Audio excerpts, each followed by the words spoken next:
नमस्कार जय हिंद दोस्तों। तो आज हम बात करने वाले हैं यूपीएसआई जो आगामी भर्ती आने वाली है उसमें पहले 6000 जगह आने वाली थी। अब फ़िलहाल जो है 9000 से ऊपर जगह आने वाली हैं, करीब 9500 जगह उसमें आने वाली हैं। लेकिन अभी डेट डिक्लेयर नहीं हुई है, लेकिन ये कंफर्म हो गया है कि 9000 प्लस जगह उसमें आने वाली हैं, जिसमें 3 ऑप्शन होंगे आपके पास। एक तो सिविल पुलिस एसआई, यानी जो सिविल पुलिस होती है उसमें जो दरोगा होते हैं, सब इंस्पेक्टर। एक होते हैं पीएसी में एसआई, जिन्हें बोलते हैं प्लाटून कमांडर। दूसरे होते हैं फायर सर्विस में, जिसे बोलते हैं एफएसएसओ। तो ये 3 ऑप्शन होंगे आपके पास जब आप फॉर्म भरेंगे उस समय पे। जैसा कि कांस्टेबल का भी फॉर्म भरते हैं तो उसमें भी ऑप्शन होते हैं सिविल पुलिस या पीएसी, ऐसे इसमें होंगे। तो आपको ये जानना ज़रूरी है जब आप फॉर्म डालेंगे कि हमारे लिए कौन सी सही रहेगी, फायर सर्विस या पीएसी या सिविल पुलिस। तो इन्हीं के कुछ कार्य क्षेत्र, आवास सुविधा, कैसी ड्यूटी सिस्टम है, क्या है, ये सारी चीज़ें आज मैं बताऊंगा। जैसा कि मेरा अनुभव है, मेरी जानकारी पीएससी के साथ भी रहा हूँ, सिविल पुलिस में मैं हूँ, तो ये सारी चीज़ें लगभग मेरी जानकारी में जो मैं आपसे आज शेयर करूँगा। तो सबसे पहले हम बात करेंगे यूपीएसआई यानी सिविल पुलिस मतलब यानी जो थाने चौकी या पुलिस लाइन वगैरह जो होती है ज़िले की, जो आपके गांव शहर वगैरह में पुलिस रहती है, ट्रैफिक पुलिस, ये आती है सिविल पुलिस के अंडर में। सिविल पुलिस के जो दरोगा होते हैं उनके पास देखिए उनका कार्य क्षेत्र बहुत बड़ा है। इसमें मैं कुछ पॉइंट उनके बारे में लिखा हूँ। देखिए उनका कार्य क्षेत्र, चौकी इंचार्ज का पद मिलता है। अगर वो थाने पे बीट इंचार्ज, बीट में होते हैं 5-6 गांव होते हैं, उनका इंचार्ज होते हैं वो। 5-6 गांव में जो भी कोई मामला हुआ, अच्छा बुरा कोई भी काम हुआ, सब उनके ऊपर आएगा। जरा सी बात पे अगर कोई राजनीतिक मामला, कोई मर्डर वगैरह कुछ हो गया तो सस्पेंड होना तय है, हो जाते हैं, ये भी है। और देखिए थाने का चार्ज भी मिल जाता है दरोगा को, थानाध्यक्ष एसओ बन जाते हैं। चौकी इंचार्ज, बीट इंचार्ज, ये सब होते हैं। और जैसा कि आपने मूवियों में देखा है, मूवी वगैरह में, जैसे दबंग मूवी में चुलबुल पांडे वगैरह और ये सिम्बा वगैरह, ये सब नहीं है वहाँ पे।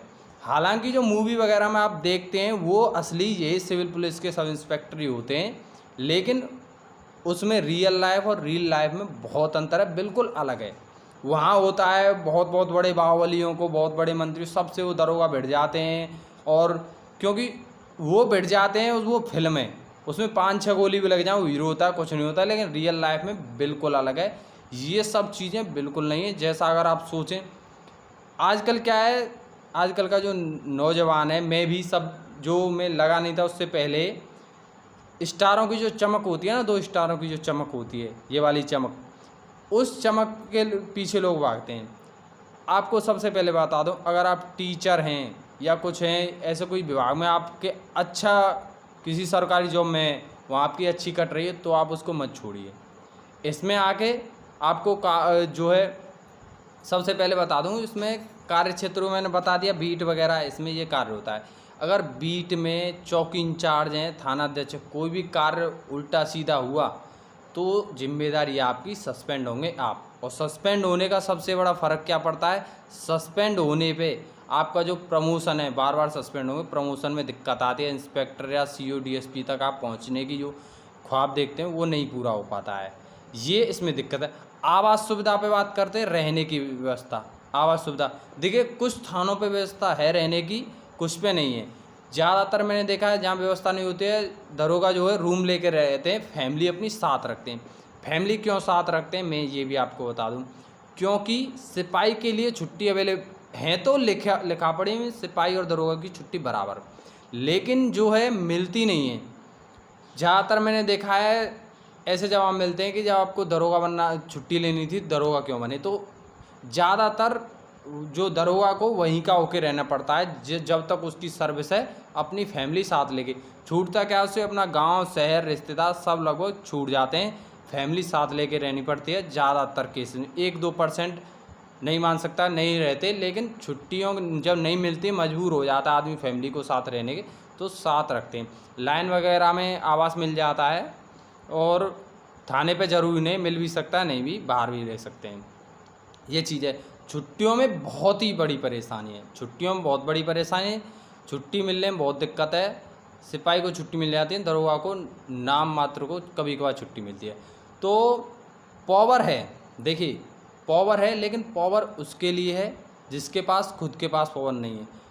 अब ऐसा तो नहीं आप किसी मंत्री से या किसी पैसे वाले व्यक्ति से या जिसके पास खुद पावर है उससे भिड़ जाएंगे, उसमें आपको नुकसान हो जाएगा।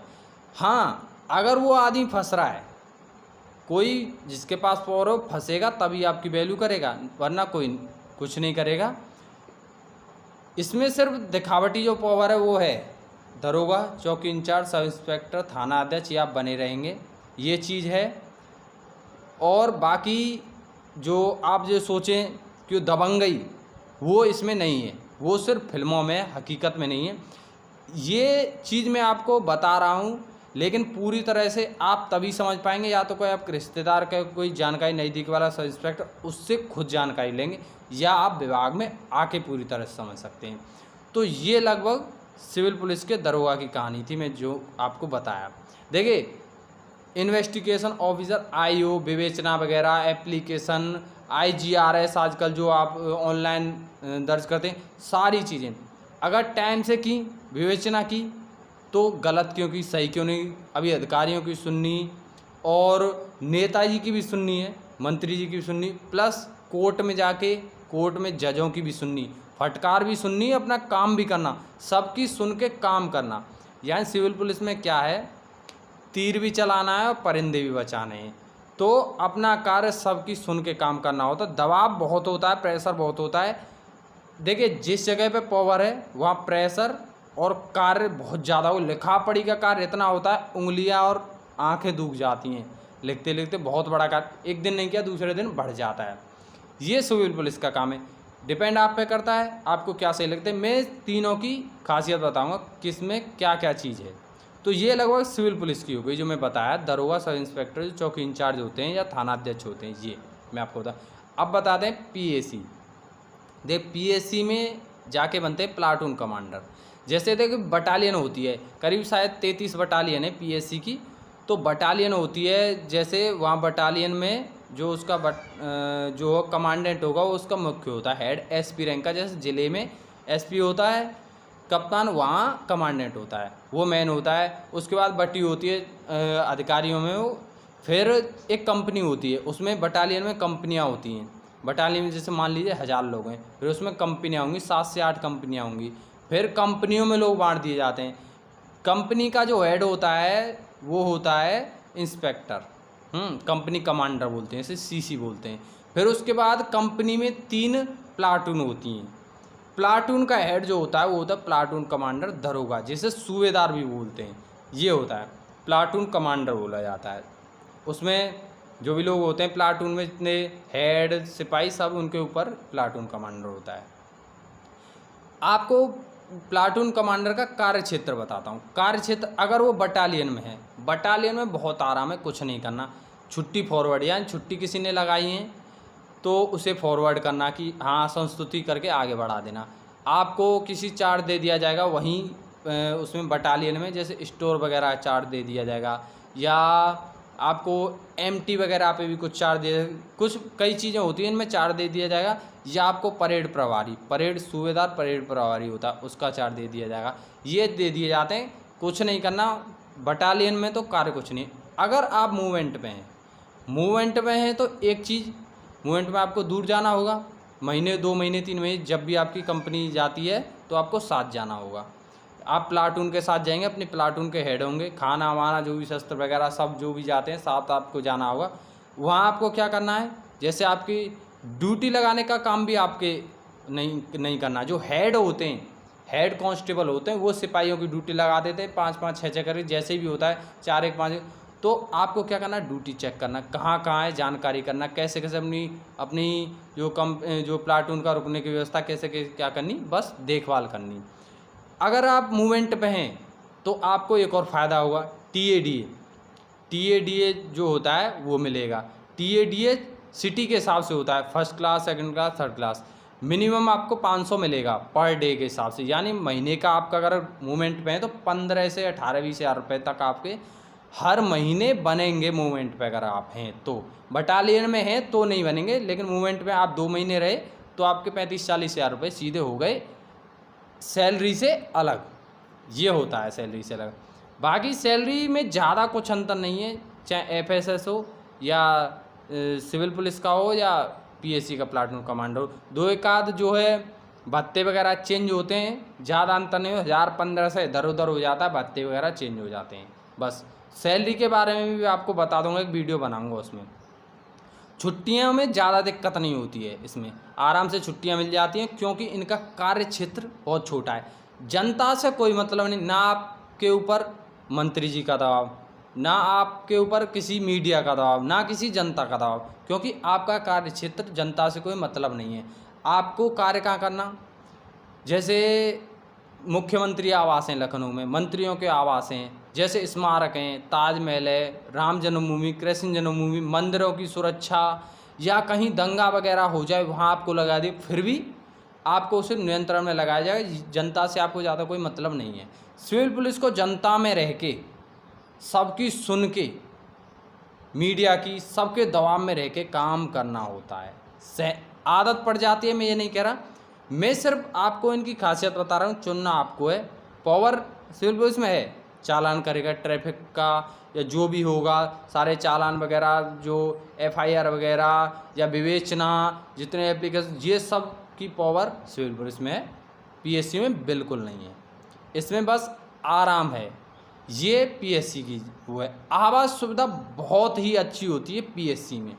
सिविल में आवास सुविधा कोई खास नहीं होती है, मिलता भी बड़ी आसानी से नहीं है, मिल जाता है तो इतना अच्छा नहीं होता, 2 रूम छोटे छोटे होते हैं, मैंने देखा है।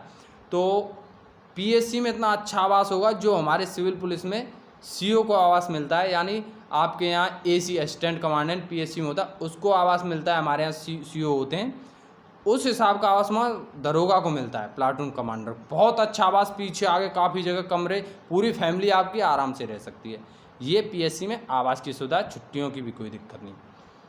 ये हो गया PSC प्लाटून कमांडर के बारे में। आप सही से समझें कौन सी आपको सही लगती है, आपके हिसाब से फॉर्म आपको बनना है, आपको अपनी लाइफ चुननी है। और फिर आता है FSSO, यानी फायर सर्विस के जो दरोगा हैं। फायर सर्विस मेरे हिसाब से सबसे ज़्यादा आराम के मामले में ये है। अगर आपको नेक्स्ट तैयारी करनी किसी अन्य चीज़ की, PPS, PCS, जो UPSC, कोई भी तैयारी जो आपके मन में हो, अगर 1% कोई छात्र करना चाहता है तो सबसे बेटर ये है। दूसरे PSC, फिर सिविल।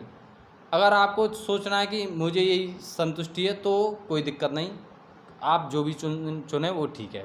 तो इसके कार्य क्षेत्र बताता हूँ। जैसे फायर स्टेशन होते हैं, हर जगह नहीं होते फायर स्टेशन, लगभग अब तो बनाए जा रहे हैं, वहाँ आवास होते हैं, इनके आवास ठीक ठाक होते हैं, लेकिन PSC के मुकाबले अच्छे नहीं होते। PSC के आवास सुविधा बहुत अच्छी होती है, खाना भी उनका साथ चलता है, खाना पीना, तभी तो कहते हैं खाओ पियो ड्यूटी करो मस्त रहो, PSC में बोला जाता है।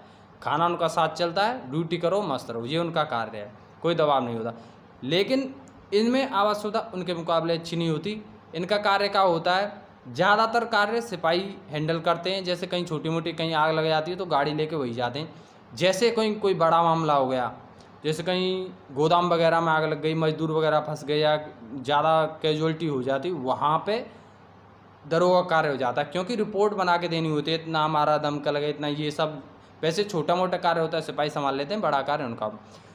कार्बन डाइऑक्साइड के देखे होंगे आपने, हॉस्पिटल, नया हॉस्पिटल खुला, कोई कंपनी खुली, ये जो है वहाँ प्रमाण पत्र बनता है एक कि आप पे आग के जो संतुलन का कार्य है, कार्बन डाइऑक्साइड के संतुलन, वो चीज़ें इनके हाथ में होती हैं। दरोगा से उस जगह काम होता है, वहाँ ये अनुमति देते हैं या फॉरवर्ड करते हैं अपने उच्च अधिकारियों के लिए, वहाँ कार्य होता है। इसमें इनका कार्य क्षेत्र देखा जाए तो बहुत बड़ा है, मतलब आग लगेगी कहीं भी जाना पड़ सकता है, जैसे उनका सीमा होगी, लेकिन कार्य सबसे कम है। कार्य क्षेत्र बड़ा लेकिन कार्य बहुत कम है। आराम है, फुल आराम है, इसमें कोई दिक्कत नहीं है। मेरे हिसाब से मज़े सबसे ज़्यादा इसमें आराम के हिसाब से FSSO यानी फायर सर्विसेज के दरोगा। देखिए, चुनना आपको है सोच समझ के, और जानकारी किसी कोई नहीं दी कि आपके दरोगा उनसे ले लीजिएगा, सिविल पुलिस के पीएससी के हर दरोगा से ले लीजिएगा अगर आपको मेरी बातों से संतुष्टि नहीं हो रही है। जो मेरे पास जानकारी है मैं आपको दे दिया हूँ। मैं सिविल पुलिस में हूँ और पीएससी के साथ ड्यूटी किया हूँ, फायर सर्विस में भी मेरे साथ वाले हैं, तो जो मैंने जानकारी मेरे पास थी इकट्ठी की थी वो मैं आपको बताया हूँ। बाकी आप और जानकारी ले सकते हैं जहाँ से आपको सही लगे। पावर की बात देखी जाए, कुछ मामलों में पावर सिविल पुलिस के पास है। देखिए पीएससी और उस जो एफएसएसओ जो फायर सर्विस के दरोगा उनके पास पावर वो चीज़ नहीं है जो वहाँ पे है, लेकिन पावर के साथ साथ दिक्कतें भी बहुत हैं। चुनना आपको जो आपको सही लगे। जो मेरे पास जानकारी थी मैं आपको दे दिया हूँ। और अभी जो है फॉर्म दिए हैं कि इतनी वैकेंसी आने वाली हैं, लेकिन क्लियर नहीं किए हैं कब तक फॉर्म आएंगे, लेकिन ये जल्दी ही लगता है कि फॉर्म आपके अप्लाई होने लगेंगे। तो उम्मीद है आपको वीडियो अच्छी लगी होगी। कोई नई वीडियो कोई नया टॉपिक लेके हम मिलते हैं आपसे आगे वाली कोई नई वीडियो में। तो तब तक के लिए जय हिंद, नमस्कार।